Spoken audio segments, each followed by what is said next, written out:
Told my ex-in-laws their cheating daughter isn't my problem anymore. All right, let's start from the beginning. So, me and Jess, we were together for 7 years, married for two of them.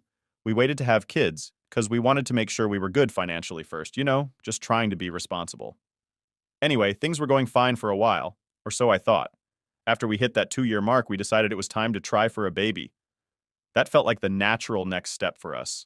Looking back now, I don't know how I missed it. The little signs were there, but when you're in it, you don't see them. I just thought we were having the usual ups and downs every couple has, nothing major. I mean, I loved Jess. I thought we were in this for the long haul, but man, was I wrong. So a few months go by, we're trying for a kid, and I'm feeling pretty good about everything. I'm thinking about the future, picturing what life's going to be like as a dad. I had no clue what was coming. One night, I was at home just chilling, and I noticed Jess was acting kind of weird. She was on her phone a lot more than usual, but I didn't think much of it at first. I figured maybe she was just chatting with her friends or something. But then she started staying out late, saying she had work stuff or that she was meeting up with friends. Now, at this point, part of me was like, hey, maybe something's up. But the other part of me didn't want to believe it. I trusted her, you know? You don't marry someone unless you trust them, right? So I brushed it off. But things kept getting stranger. She was distant, and I could feel this tension building between us, like we were in the same room but miles apart at the same time. I remember this one night. She came home super late. I'd already gone to bed, but I woke up when I heard her come in. She was trying to be quiet, but I could tell something was off. I asked her where she'd been, and she gave me some half-assed excuse about work drinks running late. She didn't even make eye contact when she said it, which was the first real red flag for me. But still, I let it slide because I didn't want to start a fight.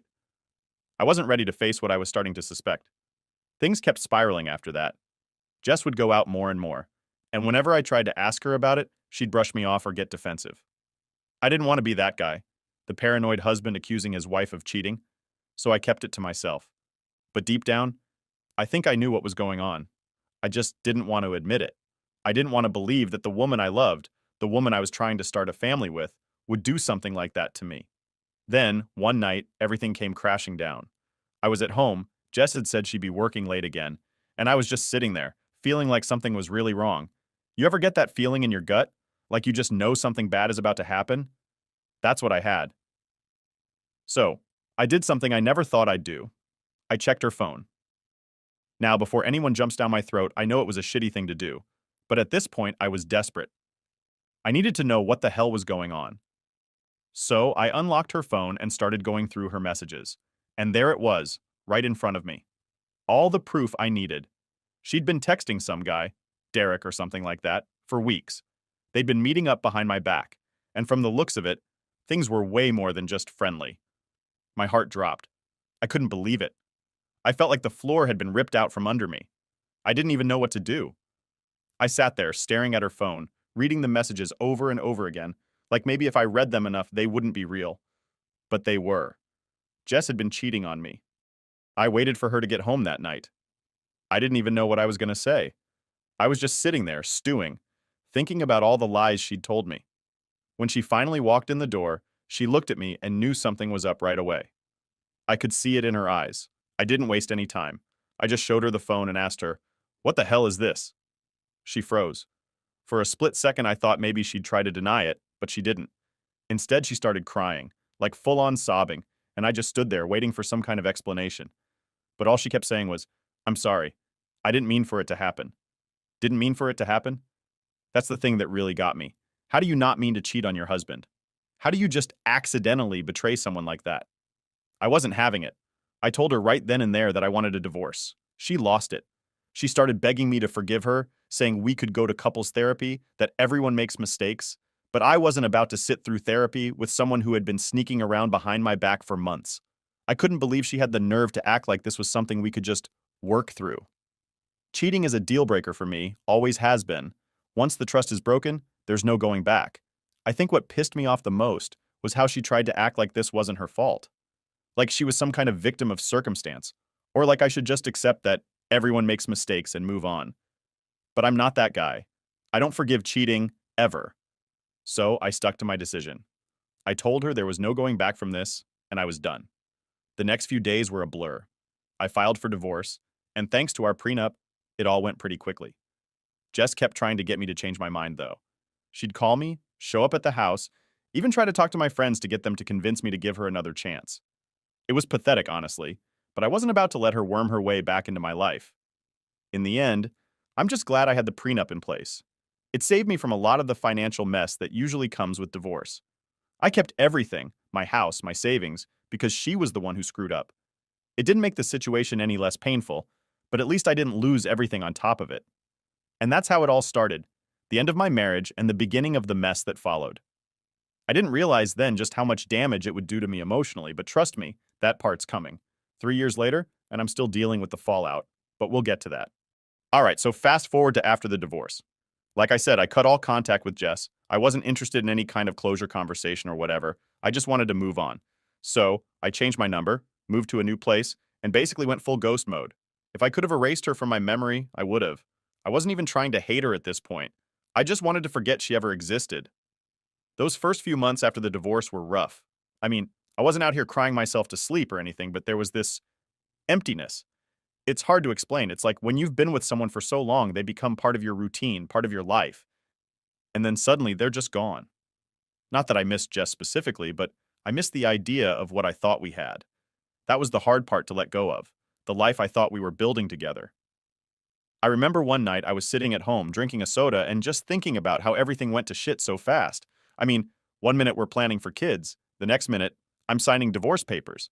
It's crazy how quickly your whole life can flip upside down, but I guess that's life for you, huh? During that time, I started going to therapy. I wasn't super keen on it at first. I had never been the therapy type, but after everything that happened, I figured I could use some help sorting through the mess in my head. And honestly, it ended up being one of the best decisions I made. My therapist helped me realize that a lot of the stuff I was feeling wasn't just about Jess cheating. It was about a bunch of other things I hadn't dealt with, like growing up, I never really learned how to express my emotions. My family wasn't big on talking about feelings. You just sucked it up and dealt with it, you know? So when Jess cheated on me, I didn't know how to handle the betrayal. It was like all these emotions I had bottled up my whole life exploded at once, and I didn't know what to do with them. Therapy helped me unpack all that. Anyway, enough about that. Here's where things get interesting. 3 years pass. I'm doing better. Still not 100% over everything, but better. I'm focusing on work, going out with friends more, even started dating again, though nothing serious. I'd occasionally think about Jess, but not in a I miss her kind of way, more like a I hope she's miserable kind of way. Yeah, I know, that's petty, but whatever, it's how I felt. Then one day I'm at the grocery store just minding my own business when I see them, Jess's parents. Now I hadn't seen or heard from them since the divorce, so this was completely unexpected.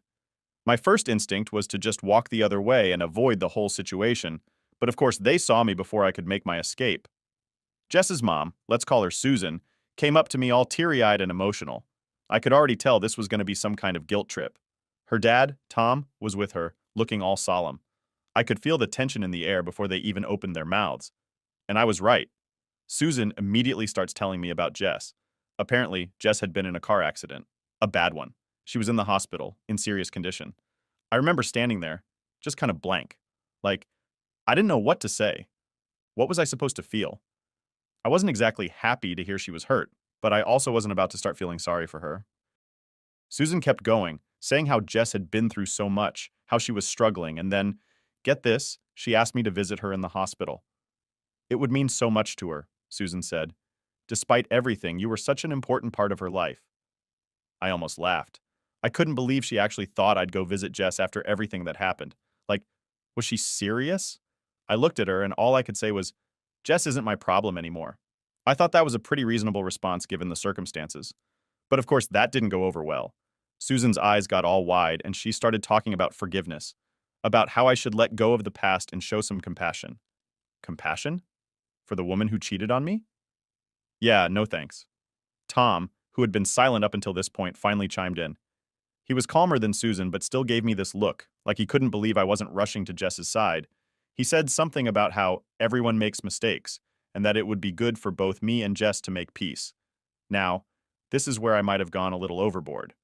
I was already pissed off that they were trying to guilt trip me into caring about Jess, but when Tom started in with that everyone makes mistakes bullshit, I lost it. I told them that Jess could rot in that hospital bed for all I cared. I know, harsh, but it's how I felt in the moment. I reminded them that she was the one who cheated, not me. I didn't owe her anything, especially not forgiveness, and I certainly wasn't going to go pretend to care about her just because she had an accident. Then I threw in the fact that they always defended her, even when they knew she was in the wrong. They always made excuses for her, like her cheating was somehow my fault. By this point, Susan was crying, and Tom just shook his head at me like I was the bad guy in all of this. They tried to say some more stuff, but I wasn't interested. I just walked away, leaving them standing there in the middle of the grocery store. Later that night, I got a call from my dad. Turns out, Jess's parents had reached out to my family to complain about how cold I had been to them. My dad was on their side, saying I should have just visited Jess to be the bigger person. My sister agreed, but my mom, thank God, was the only one who actually backed me up. She said I didn't owe Jess anything, and she was right. Still, it turned into this big family argument. Some of my friends even got involved, giving me their 2 cents. Some thought I was being too harsh. Others thought I was completely justified. And honestly, I didn't care what anyone thought. I wasn't going to feel bad for not rushing to Jess's side like some knight in shining armor. She made her bed, and now she had to lie in it. So yeah, that's where I'm at. Jess is in the hospital, her parents are mad at me, and my own family is split down the middle over whether or not I should have visited her. But you know what? I'm not losing sleep over it. She's not my problem anymore. Update 1. So, after that whole mess with Jess's parents, I thought things would calm down. Like, I wasn't expecting any more drama. But clearly I was wrong. Because a few days later, I got a text from my sister Emma. It was one of those messages that you just know is going to lead to more crap. She said we needed to talk about what happened with Jess, and that she wanted to come over. Now, I wasn't really in the mood to deal with more lectures about how I should have handled things differently, but Emma's my sister and we're pretty close, so I agreed. I figured she just wanted to give her opinion and get it off her chest. No big deal, right? Well, wrong again. Emma shows up at my place, and before I can even offer her a drink, she's already diving into the whole Jess situation. She starts off by saying she understands why I'm angry, but then she goes into this whole thing about how I should have visited Jess in the hospital just to get closure. Closure? I had my closure 3 years ago when we signed the damn divorce papers. I told Emma straight up that I wasn't going to pretend to care about someone who betrayed me like that. I mean, why would I? Jess was in my past, and that's where I wanted her to stay. But Emma kept pushing, saying stuff like, what if it was your last chance to say something to her? Or, what if something worse happened to her? I could feel myself getting more and more frustrated. It's like everyone just forgot what Jess did to me. She wasn't some innocent victim who needed my sympathy. She was the one who wrecked our marriage. So I asked Emma flat out, if someone did to you what Jess did to me, would you be running to their bedside? Emma went quiet for a minute, and I thought maybe I got through to her. But then she hit me with, it's not the same though. You guys were married. You shared a life together. And honestly, that was it for me. I was done with the conversation. I told her I didn't want to hear about Jess anymore and that I wasn't changing my mind. Jess could deal with her problems on her own. Emma wasn't happy with that, but she eventually dropped it and changed the subject. We talked about other stuff, work, family, whatever. But you could feel this weird tension in the air. It was like she was still thinking about the whole Jess thing, even though we weren't talking about it anymore. After she left, I felt this weird mix of anger and confusion. I mean, why was everyone so caught up on me visiting Jess? I didn't owe her anything. She cheated on me, and I moved on. Simple as that. But it seemed like everyone else just couldn't let it go. A couple days later, I found out why. I get a call from my dad, and he's pissed. Like, I could tell from his voice that this wasn't going to be a casual conversation. He says we need to talk, and he's on his way over. Now, this was weird for my dad. He's not the kind of guy who just shows up unannounced, so I knew something was up. When he gets to my place, he's fuming. He doesn't even sit down before he starts laying into me about how I disrespected Jess's parents and how I should have at least shown some decency by visiting her in the hospital. He goes on about how he raised me better than this, and how disappointed he is in me for being cold-hearted. At this point, I'm just standing there, dumbfounded. Like, what the hell is going on? Why is everyone acting like I'm the bad guy here? So I try to explain my side, but my dad's not having it. He keeps saying that family is important, and that I should have done the right thing. And that's when it clicked. It wasn't just about Jess. It was about my dad's past. Stuff I didn't even know about. See, during this whole rant, he let something slip that I never expected. Apparently, back when my parents first got married, my mom had cheated on him. I had no idea. This was news to me. And now, suddenly, everything made sense. Why my dad was so insistent on me forgiving Jess. Why he was so pissed that I wouldn't go visit her. He was projecting his own shit onto me. I remember standing there, just staring at my dad, trying to process what he'd just said. My mom had cheated on him. My dad, the guy who had always been the family man, had gone through something similar to what I did, and he stayed with her. That's when I lost it. I didn't yell or anything, but I was just so damn frustrated. I told him straight up, I'm not you. I'm not going to forgive Jess just because you forgave mom. And he didn't like that at all. He got real quiet for a minute, and then he just said, You don't understand. It's not that simple. But here's the thing. It was that simple for me. Jess cheated. I wasn't going to forgive her. End of story. We went back and forth for a while, and it ended with my dad storming out of my place. We didn't exactly leave things on good terms. And honestly, I didn't know how to feel about it. On one hand, I understood why my dad felt the way he did. He'd been through his own shit, and I guess he thought that if he could forgive my mom, I should be able to forgive Jess. But on the other hand, I wasn't him. I wasn't going to let what she did slide just because he made peace with his own situation. The rest of that week was awkward. My dad didn't call, and I didn't reach out either. I figured we both needed some space. But the whole thing left me feeling weird. Like my whole perspective on my parents' marriage had just been flipped upside down. I kept wondering if I should talk to my mom about it, but at the same time, I didn't want to stir up more drama. A few days later, I got another text from Emma saying I should talk to Dad and make things right. But I wasn't ready for that. I needed to process everything first. I mean, it's not every day you find out your mom cheated on your dad and that your dad stayed with her for decades without you ever knowing. It messed with my head, big time. So that's where things are at now. My family's a mess. Jess is still in the hospital, as far as I know, and I'm just trying to figure out how to deal with everything. All I know for sure is that I'm not going back to that life. Jess can stay in the past, and I'll keep moving forward, whether my family likes it or not. Update 2. All right, let's get into what happened next. So, after the whole argument with my dad, things were pretty tense. We didn't talk for a few weeks, which wasn't normal for us. Like, I'd always been close with my dad, so this silent treatment thing was new territory. My sister Emma kept texting me, trying to play peacemaker, but I just wasn't ready. I needed space to figure things out, especially with all this crap I learned about my parents' past. Anyway, one night, I'm sitting at home, just watching TV, trying to unwind, when my phone buzzes. It's from a number I don't recognize, but it's late, so I'm curious. I pick it up, and guess who it is? Jess. Yeah, out of nowhere. I don't even know how she got my new number, because I'd changed it right after the divorce. But there she was, texting me like it was normal. The message wasn't long, just a simple, "Can we talk?" Like, seriously? After 3 years of no contact, she just pops back into my life with a "Can we talk?" like we're old friends catching up. At first, I didn't even respond. I just sat there staring at my phone, debating whether I should just block her and move on. But curiosity got the better of me, and I texted back, "What do you want?" It didn't take long for her to reply. She said she wanted to clear the air, that she'd been doing a lot of thinking since the accident, and that she needed to apologize properly. I wasn't buying it. I mean, she had 3 years to reach out and apologize, and now she decides it's time, right after her parents tried to guilt trip me at the grocery store?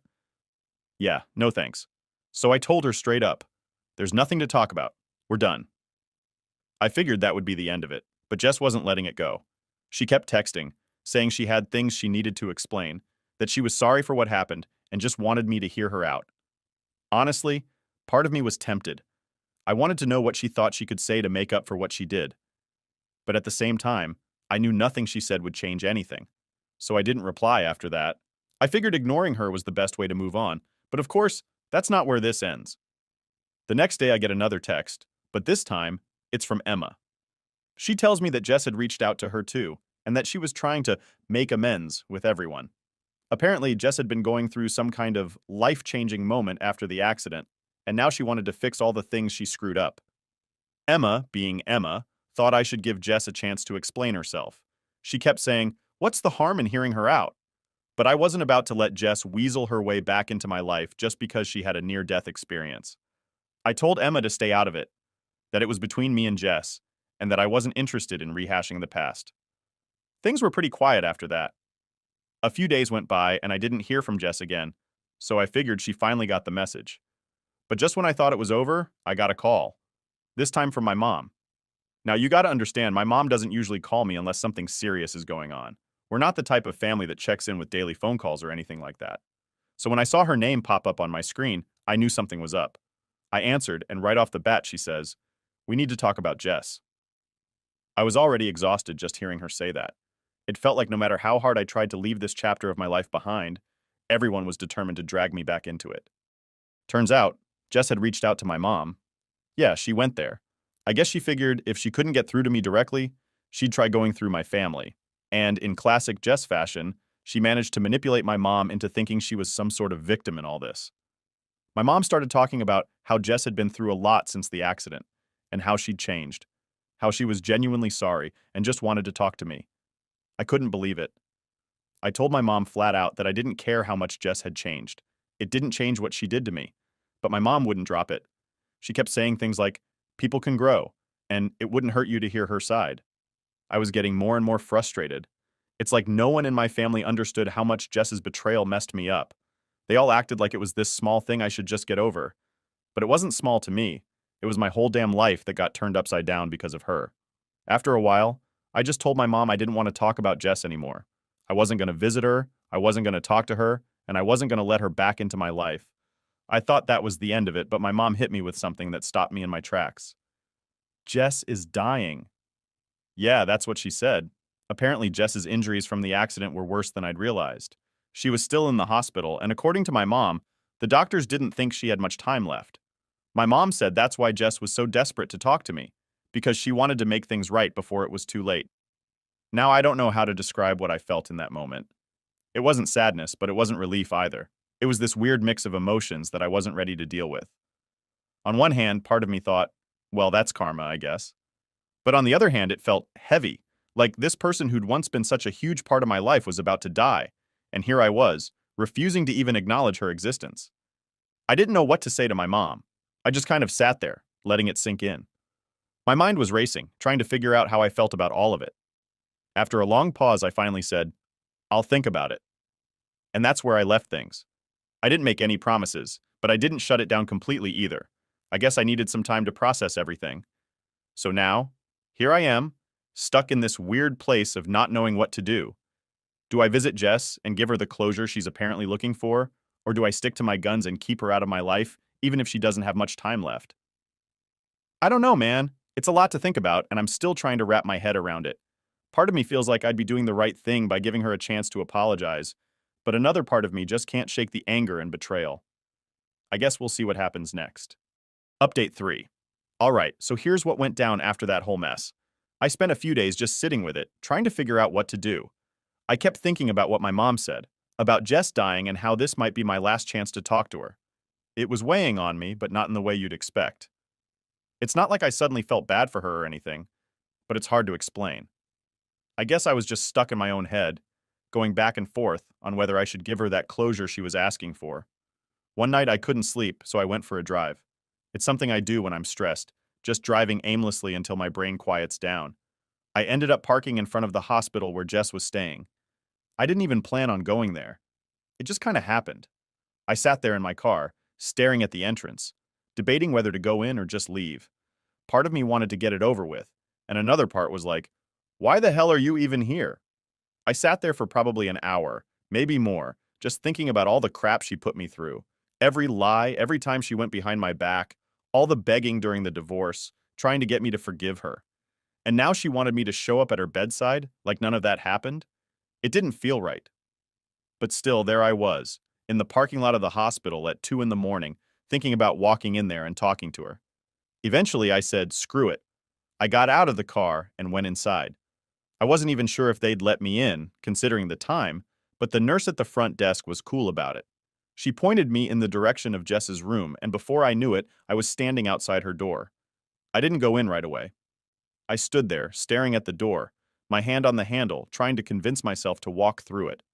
Part of me still wanted to turn around and leave, but I'd come this far, and I figured I might as well see it through. When I finally opened the door, Jess was lying in bed, hooked up to all these machines. She looked different. Not just because of the accident or the fact that she was sick, but something else. She looked tired, worn out, like the years had taken more from her than I'd realized. It was strange seeing her like that after all this time. She didn't notice me at first. She was staring out the window, lost in her own thoughts. When she finally saw me, her eyes widened, like she couldn't believe I actually showed up. For a few seconds, We just stared at each other in silence. I didn't know what to say, and I think she was too shocked to speak. Eventually, she broke the silence. I didn't think you'd come, she said, her voice soft, like she was struggling to get the words out. I shrugged, trying to play it cool. Yeah, well, here I am. There was another long pause, and then Jess started to cry. Not the dramatic, attention-seeking kind of crying she used to do back when we were together, but something different. It was quieter, more real. It caught me off guard because honestly, I didn't expect her to have any real emotions left for me. I'm sorry, she said, her voice shaking. I know I don't deserve to ask for your forgiveness, but I needed you to know that. I just stood there, not really knowing how to respond. I mean, what do you even say to that? I wasn't about to tell her everything was okay because it wasn't. But at the same time, I wasn't there to tear her apart either. I don't know what you want me to say, I finally replied.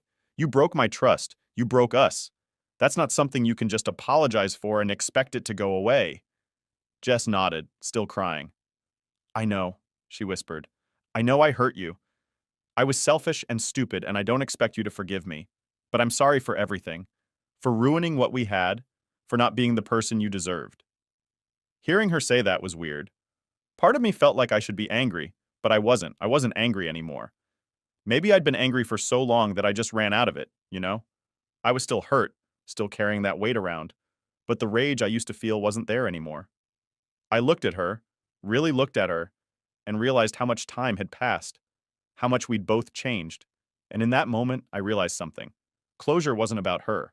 It was about me. I'd been holding on to this anger for years, thinking it was protecting me, but really it was just keeping me stuck in the past. And maybe seeing Jess like this, so vulnerable and broken, made me realize that. I don't hate you anymore, I said, surprising even myself with how calm I sounded. But I'm never going to forget what you did. Jess nodded again, tears still streaming down her face. I wouldn't expect you to. We sat there in silence for a while after that. I didn't really know what else to say, and I think Jess was too drained to keep talking. There was this strange sense of finality in the air, like we both knew this was the last time we'd ever see each other. After a while, I stood up to leave. Jess looked up at me, her eyes still red and puffy from crying, and said, Thank you for coming. It means more to me than you know. I didn't say anything back. I just nodded and walked out of the room. As I made my way back to my car, I felt this weird sense of relief. It wasn't like I forgave her, but I didn't feel as weighed down anymore. Like, maybe that chapter of my life was finally over, for real this time. I got in my car, sat there for a minute, and took a deep breath. For the first time in a long time, it felt like I could finally move on. And you know what? That felt pretty damn good.